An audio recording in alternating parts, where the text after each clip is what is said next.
Good morning again, guys. All right, so it's still Thursday, and I wanted to come out here and kind of show you a little bit of what's going on, but I wanted to discuss something that is going to be very important.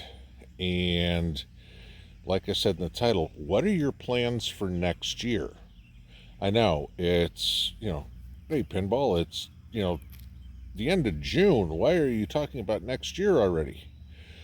Well, this is the time of year that we start getting into having to think about next year in regards to what are we going to grow next year.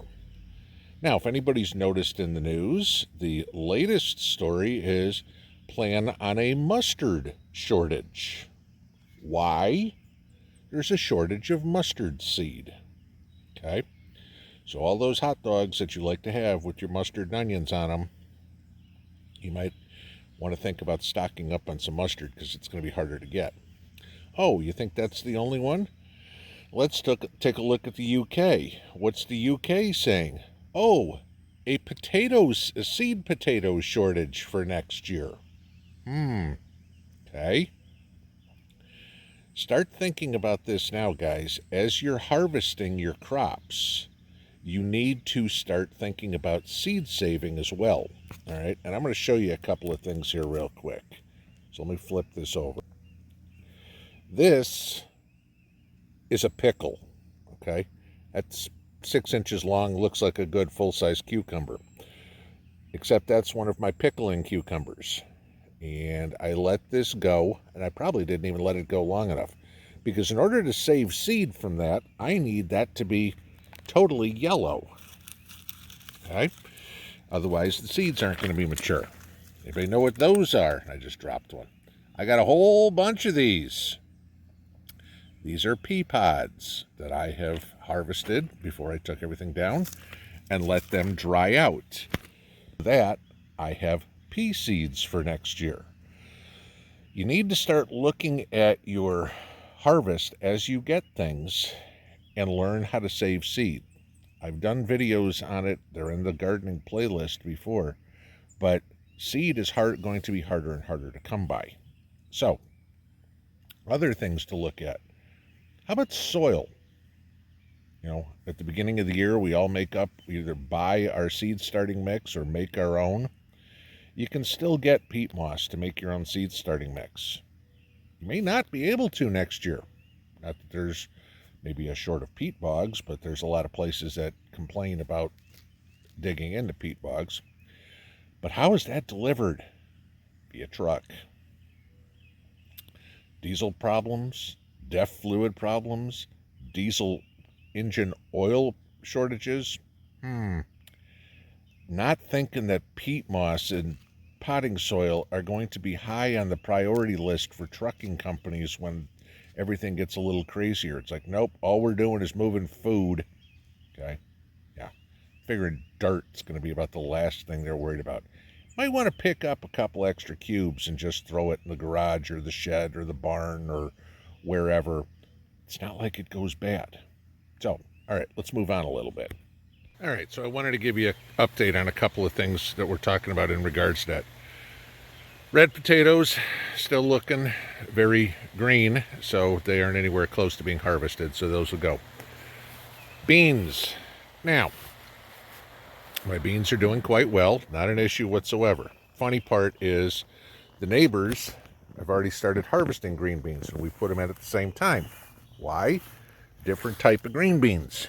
Now, if you look in here, I've got a bunch growing. They're probably close to harvest, at least the first picking. I'd say within the next day or two.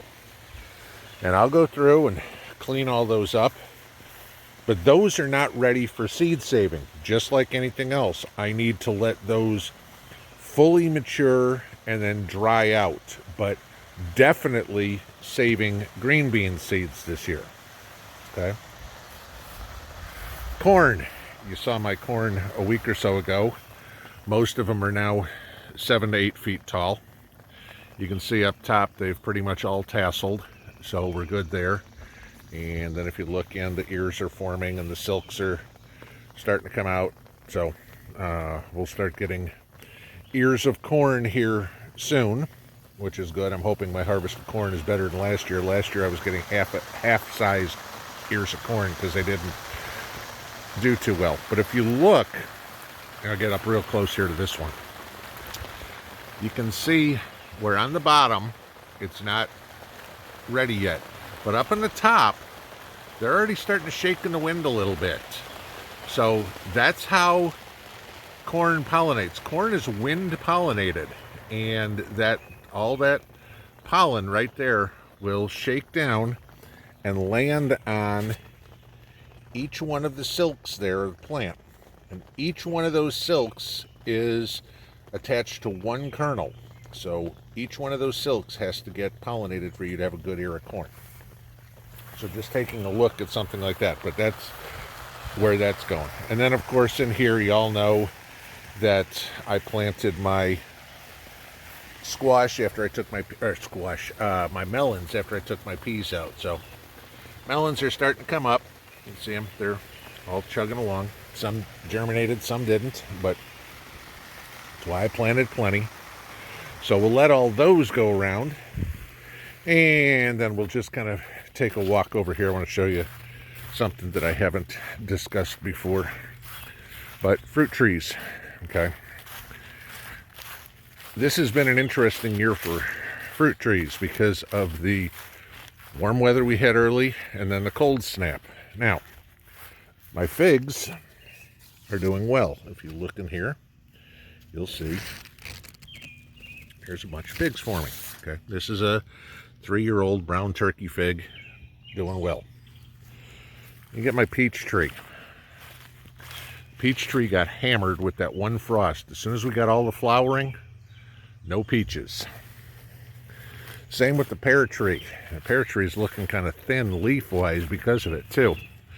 I've got one pear that I've seen on here, unless there's one way up high. There's one pear on this tree. The thing, guys, not everything is going to work out every year. And, you know, I'm just coming over looking at some of these. The trees look fine.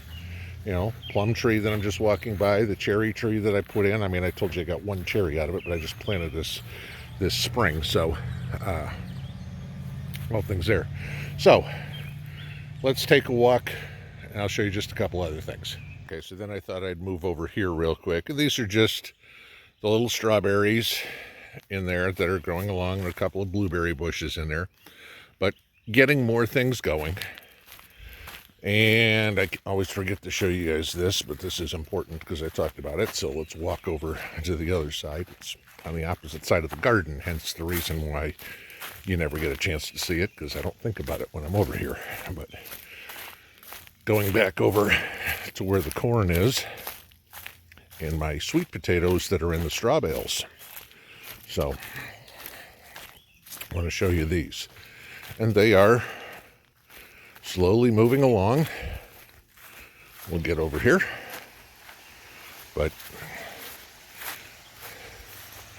you can see, obviously they're in the straw bales, but you can see they are starting to grow, vine up a little bit, do their thing. All right, and they will. We've still got 90 plus days on these to go. So I'm getting rained on, sprinklered on, but yeah, I'm gonna get it no matter where I am. Okay, so that's kind of what's going on out in the yard, if you will. But like I said at the beginning, very important, guys, while you are harvesting your crops this year, save your seeds. Save more seed than you think. It doesn't take much. You know, cut open a couple of tomatoes before you eat them, take all the seeds out, you got a lot of tomato seeds. But save 3 times, 4 times what you think you're going to need, because some may not come up, and others you're going to want to trade with other people. So, just a little bit of word to the wise this morning. Have a good one. Pinball out.